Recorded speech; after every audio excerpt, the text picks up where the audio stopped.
Гамлет нашего времени.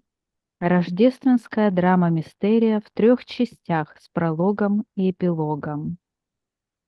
Гамлет. Век расшатался, и скверней всего, что я рожден восстановить его. Пролог. Будущее. Конец 21 века. Урок истории в старшем классе. Тема «История 21 века». Свободная непринужденная атмосфера. Юноши и девушки обсуждают новое время.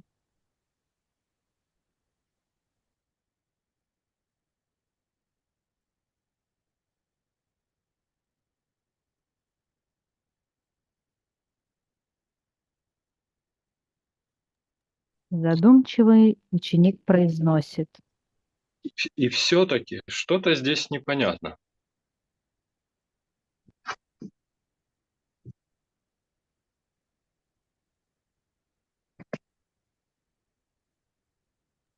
Что же тебе Учитель, непонятно?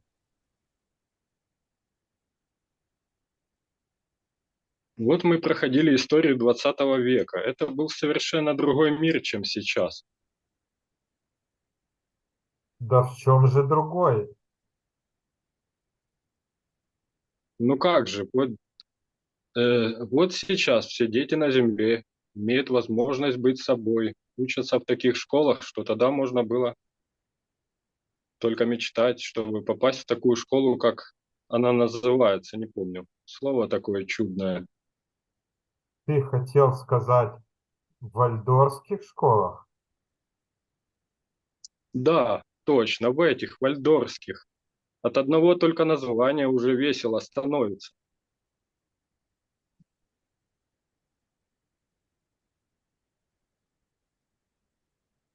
Бойкая ученица вступает в разговор. Посмотрите на здания школ.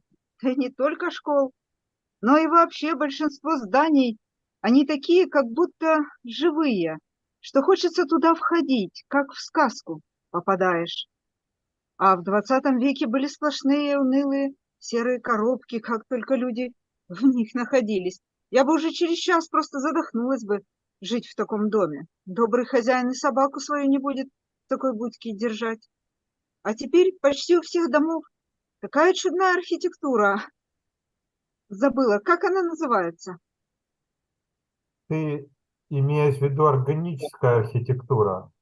Да, да, органическую. Она такая живая, теплая, душевная. В таких домах так светло и радостно.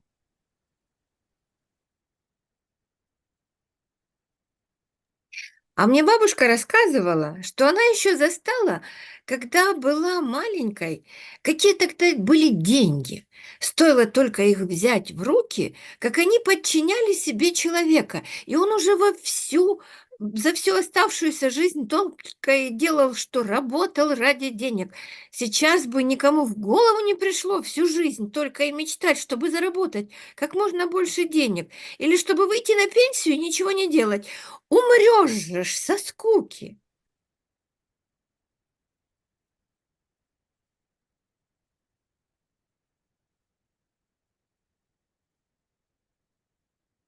Микрофон. на скуке закрылся микрофон.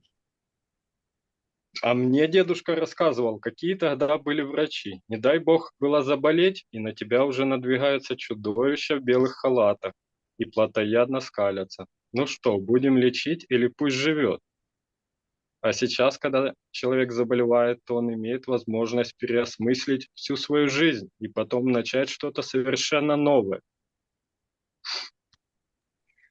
А мне бабушка рассказывала, какие тогда были продукты, похожие на настоящие, но совершенно не живые, и не приносят жизни, если их есть. Так все люди и ходили полумертвые. А у нас каждая трапеза– это целое путешествие в мир волшебных вкусов и глубоких смыслов за трапезной беседы. А мне, а мне дедушка рассказывал, какие тогда были компьютеры. вроде полезный, безобидный прибор, а начинаешь на нем работать, так он тебя засасывает в виртуальное пространство. И что возникала? Компьютерная зависимость, как от наркотика. А в какой-то момент искусственный интеллект едва ли не завладел всем человечеством. Только чудо какое-то его спасло. А сейчас мы спокойно общаемся с искусственным интеллектом, поскольку с ним заключен дружеский договор. А мне бабушка рассказывала, что тогда правил людьми непонятно кто.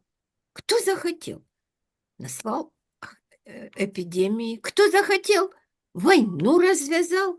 А сейчас каждый человек сознательно и свободно строит как свою личную жизнь, так и общую. А еще мне дедушка рассказывал, что тогда людей в школах и университетах учили так, что они были как слепые котята, и можно было с ними делать все, что угодно. А сейчас в любом университете на первых 3 курсах всех учат, как людям надо и собой владеть, и обществом управлять. Так что нам теперь никакие политики, ни олигархи не нужны. Прекрасно без них обходимся. Мама сказала, что эти 3 курса – это 3 класса Небесной школы Михаила. А ведь вся эта ужасная жизнь была не только в прошлом веке, но продолжалась еще и в нашем веке. И лишь в 20-е годы это почему-то прекратилось. Что же произошло между 2020 и 30 годами? Почему мы про это ничего не учим? Ну, понимаете, это очень сложная тема. Она не входит в школьную программу. Вы это позже будете учить в университете, на этих самых его первых 3 курсах. Это не педагогично, не отвечать детям на вопросы. Мы хотим сейчас, мы не хотим потом. Нет, нет, нет, нет, мы хотим сегодня. Нет, нет, нет, нет, мы хотим сейчас. Ну, все, чего расшумелись? Скажете тоже, не педагогично. Вот же детки пошли. А рассказывать то, что вам по возрасту еще рано знать и может нанести вред вашей неокрепшей психике. Что, педагогично? Ладно, давайте поступим так. Чтобы вы узнали, что хотите, ну и чтобы это было педагогично, я вам не буду ничего рассказывать, но помогу узнать самим.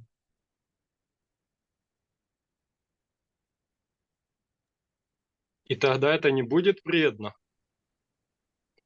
Думаю, нет.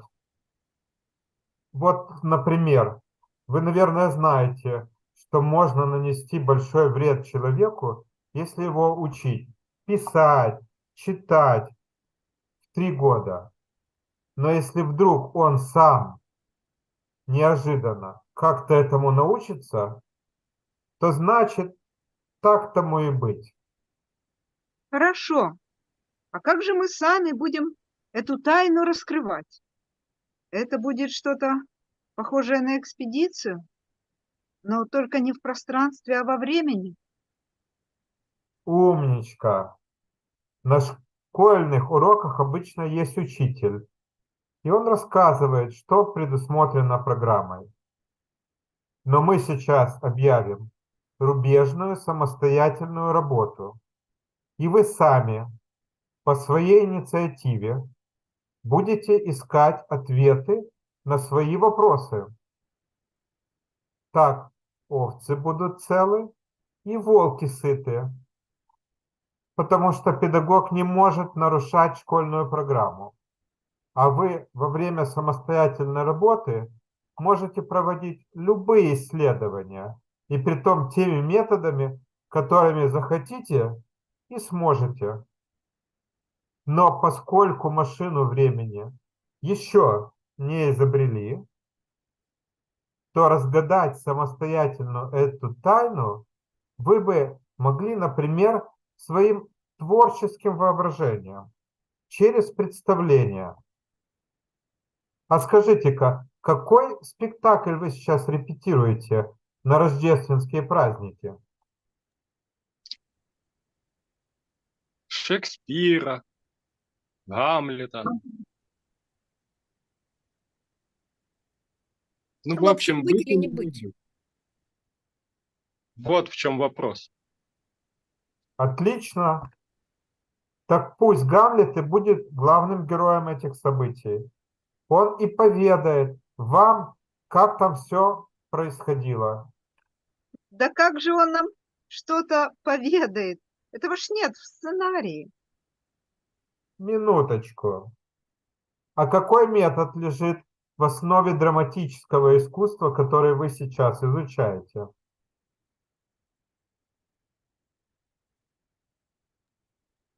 Метод самораскрывающихся персонажей, который разработал Михаил Чехов. Ну вот, ты сам и ответил. Значит, нужно главного героя поместить в те обстоятельства, которые вас интересуют, чтобы он там и раскрылся. И тогда и вам откроется, что там свершилось. Не получится. Он жил в совершенно другую эпоху, которая к нашему вопросу не имеет никакого отношения. И потом Гамлет – трагический герой. И последняя сцена вся усеяна убитыми. Там даже намека нет на то, что на тот светлый мир, в котором мы живем. Давайте возьмем какой-нибудь другой, более подходящий сценарий. Так, давайте договоримся раз и навсегда. Если вы хотите, чтобы я вам помогал, мы не меняем школьную программу. И вообще, если мы хотим чего-то достичь, то всегда это делаем так, чтобы не разрушить то, что существует, а внутри него аккуратно строим новое. Только так рождается по-настоящему новое. Иначе это будет только прикинувшееся новым старое. А если старый порядок плохой, неправильный, вредный, зачем же его нужно поддерживать? Ну, во-первых, наша, ваша школьная программа самая сбалансированная и полезная, какая только может быть, поскольку она строилась не только с учетом вашего возраста, но и с учетом индивидуальности каждого из вас. Возможно, став старше, вы постепенно поймете, почему она именно такая, и почему что-то другое, что вам хочется, было бы не столь полезно, а может даже и вредно для вас. А во-вторых, даже когда вы в жизни столкнетесь с чем-то действительно вредным и станете его ломать, а не аккуратно преобразовывать, то оно не исчезнет, а войдет внутрь к вам и станет вами. И тогда, даже если вы, поломав старое вовне, все поменяете, как вам бы хотелось, то на самом деле все станет еще хуже, чем было, поскольку то вредное, что было видимым, теперь будет невидимо действовать через вас же самих.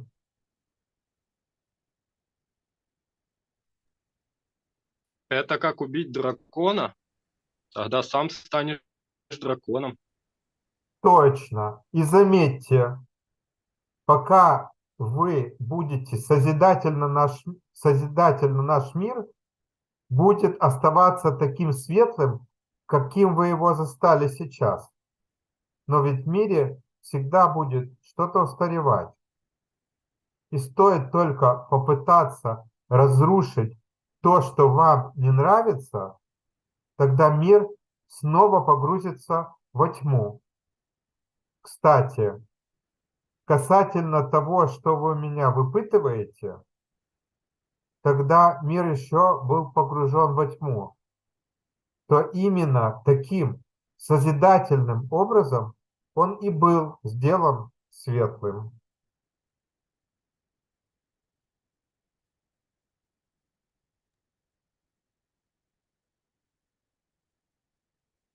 Ну все, мы поняли, мы будем аккуратно обращаться с миром, как с хрустальной вазочкой. Давайте перейдем к нашему спектаклю. Расскажите поскорее, каким образом трагический герой Гамлет поможет нам раскрыть эту тайну? Вообще-то вы правы. Он слишком уж трагический.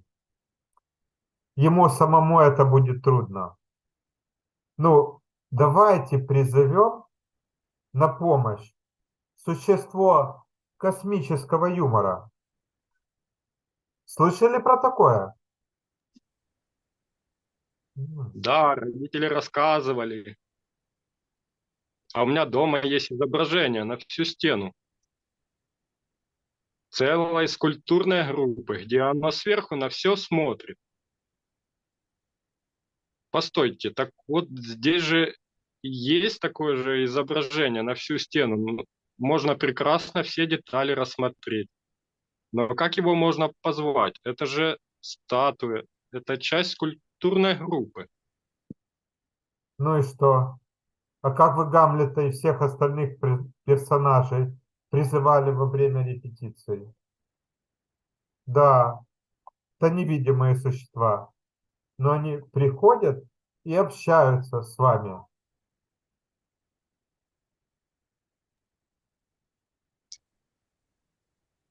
И благодаря этому мы можем играть так, что сам Станиславский бы сказал «Верю». Ну, это еще вопрос, что сказал бы на это Станиславский. Не сильно-то он жаловал Михаила Чехова. А я уже чувствую существо космического юмора. Оно вездесущее, оно все видит и все знает, и над всем парит. Правильно, чувствуется. Хорошую драматическую школу вы прошли. Ну что ж, теперь дайте этим героям раскрыть для вас тайну, что вы требовали от меня. Существо космического юмора будет парить над ситуацией и раскроет вам ее загадку, а Гамлет будет погружен в гущу событий и явит вам ее разгадку.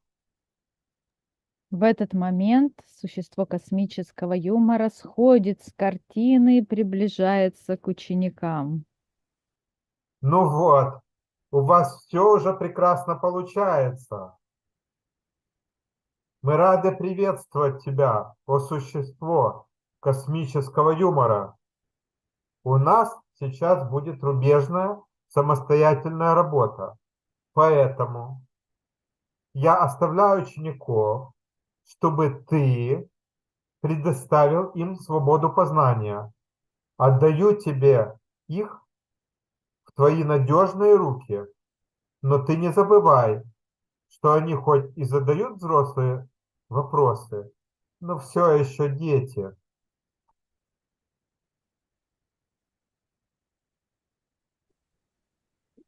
Ну, мы вальдорфских семинаров не заканчивали, но с детьми правильный язык уж найдем. Ну что, будем репетировать? Будем. Да, Когда? Да, Сегодня. сегодня А сегодня когда именно? Сейчас, Сейчас. сейчас. Да. Отлично. Начинаем нашу экспедицию во времени. Ведь эта история началась отнюдь не в 21 века, а гораздо раньше, еще в 15 веке. Да еще и не на Земле, а в небесной школе Михаила, которую вы недавно упоминали. И сейчас мы вместе туда отправимся. Все пристегнулись. Крепче держитесь за поручни. Полетели.